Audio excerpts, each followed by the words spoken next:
नमस्कार welcome to E class 2020। आज आम एसएसटी रो मोस्ट इम्पोर्टेंट 30 क्वेश्चन आलोचना करवा। चलतु देखिए प्रथम क्वेश्चन, पर्यवेक्षण पद्धति केते प्रकार? पर्यवेक्षण पद्धति 3 प्रकार। Option 3 is your right answer. 3 प्रकार।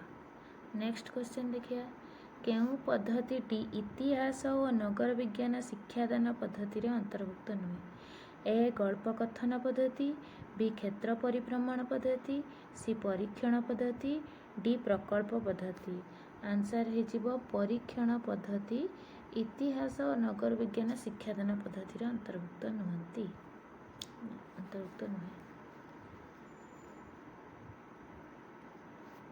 नेक्स्ट क्वेश्चन देखिबा, केउं शिक्षादान पद्धति निम्न श्रेणी शिक्षार्थी अनुपयोगी? ए सर्वेक्षण पद्धति, बी नाट्याभिनय पद्धति, सी पर्यवेक्षण पद्धति, डी आलोचनामूलक पद्धति। तो आंसर है ए सर्वेक्षण पद्धति। नेक्स्ट क्वेश्चन देखिबा, केउं प्रकार प्रकल्प शिक्षार्थी मानकर ज्ञान निर्माण रे सहाय्य करथाय? ए गठनमूलक प्रकल्प, बी दलगत प्रकल्प, सी समस्यामूलक प्रकल्प, डी कौनसीटी नुहे। तो राइट आंसर है गठनमूलक प्रकल्प। ऑप्शन ए है राइट आंसर। नेक्स्ट क्वेश्चन देखिबा, सामाजिक विज्ञान अंतर्गत केउं विषय वस्तु शिक्षार्थी मानक मनरे देशात्मबोध जागृत करिबारे सहायक होइथाए? ए इतिहास, बी भूगोल, सी अर्थनीति, डी परिवेश विज्ञान। तो आंसर है इतिहास। इतिहास पढ़िबा द्वारा शिक्षार्थी मानक मध्यरे देशात्मबोध जागृत करिबारे सहायक होइथाए। नेक्स्ट क्वेश्चन देखिबा, सामाजिक विज्ञान शिक्षण रे केउठी सबुठारु उपयोगी शिक्षण संबल? ए प्रतिरूप, बी चार्ट, सी छवि, डी रेखाचित्र।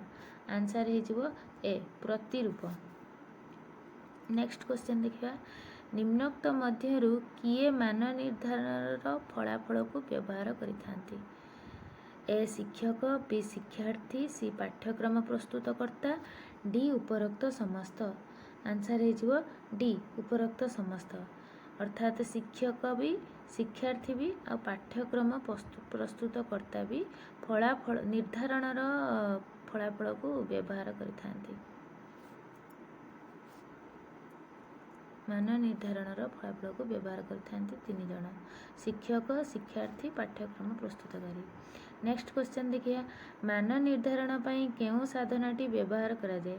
ए प्रश्नपत्र, बी पर्यवेक्षण फर्द, सी चेकलिस्ट, डी उपरोक्त समस्त। आंसर है डी उपरोक्त समस्त। मान निर्धारण पई प्रश्नपत्र भी जरूरी, पर्यवेक्षण फर्द भी जरूरी, चेकलिस्ट भी जरूरी। तो डी है राइट आंसर। नेक्स्ट क्वेश्चन देखिबा,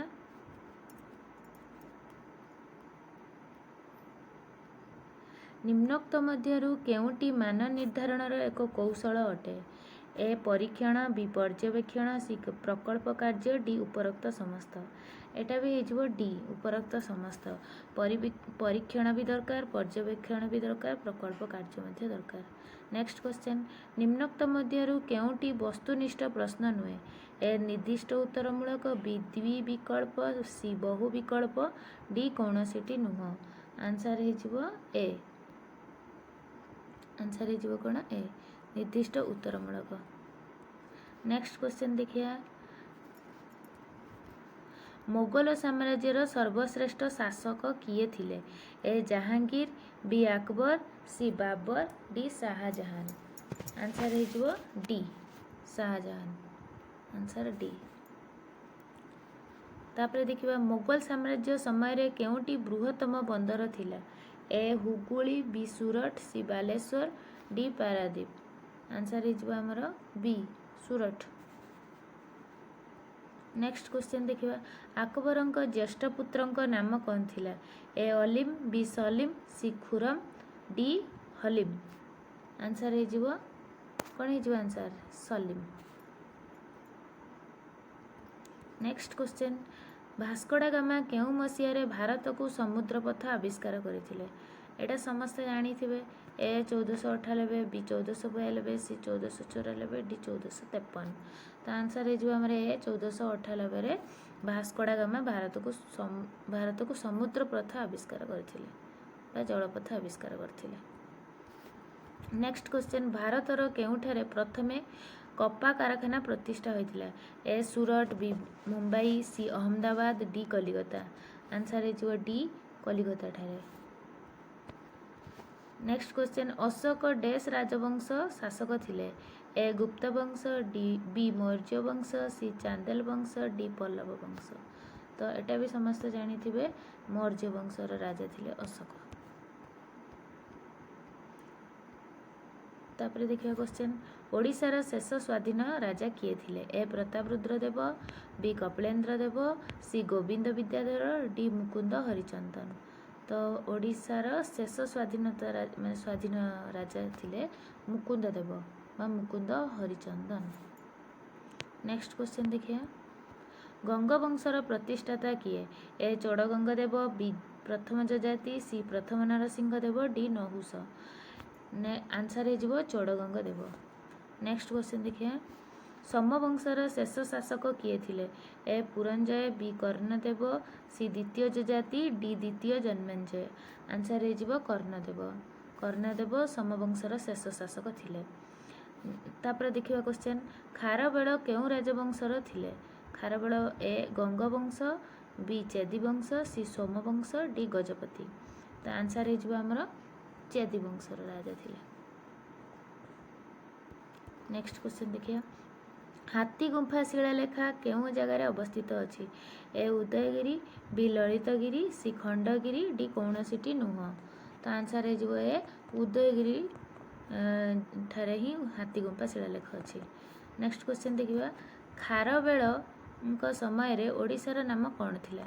खारवेल समय रे ओडिशार नाम कलिंग थिला ना तोषाली, सी उत्कल, डी कौशल। तो आंसर हो कलिंग थिला। नेक्स्ट क्वेश्चन देखिबा, किए सूर्यवंश प्रतिष्ठा करथिले? ए मुकुंद देव, बी कपिलेन्द्र देव, सी पुरुषोत्तम देव, डी प्रतापरुद्र देव। आंसर हो बी कपिलेन्द्र देव। कपिलेन्द्र देव सूर्यवंश प्रतिष्ठा करथिले। नेक्स्ट क्वेश्चन, निम्नोक्त मध्यरु किए लोदी वंशर प्रतिष्ठाता थिले?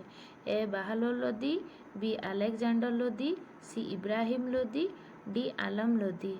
आंसर हो बाहलोल लोदी। नेक्स्ट देखिए, खिलजी वंश केबे प्रतिष्ठा होइथिला? ए 1290, बी 1287, सी 1296, डी 1320। आंसर हो 1290। भारतर प्रधानमंत्री डैश द्वारा नियुक्ति पाती? ए मुख्यमंत्री, बी राष्ट्रपति, सी राज्यमंत्री, डी राज्यपाल। आंसर हो बी राष्ट्रपति द्वारा भारतर प्रधानमंत्री नियुक्ति पाई थांती। आंतर्जातीय मानव अधिकार दिवस केबे पालित हुए? ए 7 अप्रैल, बी 10 डिसेम्बर, सी 8 मई, डी 11 जुलाई। तो आंतर्जातिक मानव अधिकार दिवस 10 डिसेम्बर रे पालित हुए, डिसेम्बर 10 रे। एटा इम्पोर्टेंट क्वेश्चन एग्जाम रे आसे। जातीय मानव अधिकार आयोग केबे प्रतिष्ठा होइतिला? ए 1990, बी 1993, सी 1995, डी 1989। आंसर हो 1993। नेक्स्ट क्वेश्चन देखिए, भारतर प्रथम महिला राष्ट्रपति किए थिला? ए इंदिरा गांधी, बी नंदिनी शतपथी, सी प्रतिभा सिंह पटेल, डी द्रौपदी मुर्मू। ताले आमर जानिबा भारतर प्रथम महिला राष्ट्रपति प्रतिभा देवसिंह पटेल, प्रतिभा सिंह पटेल। नेक्स्ट क्वेश्चन देखिए, निम्नोक्त मध्यरु किए लोकसभा रे प्रथम महिला बाचस्पति थिले? ए सुषमा कुमार, बी स्मृति ईरानी, सी मीरा कुमारी, डी जयललिता। आंसर हो मीरा कुमारी। धन्यवाद। आपन को जदि वीडियोटी भल लगिवो लाइक शेयर सब्सक्राइब करिवे।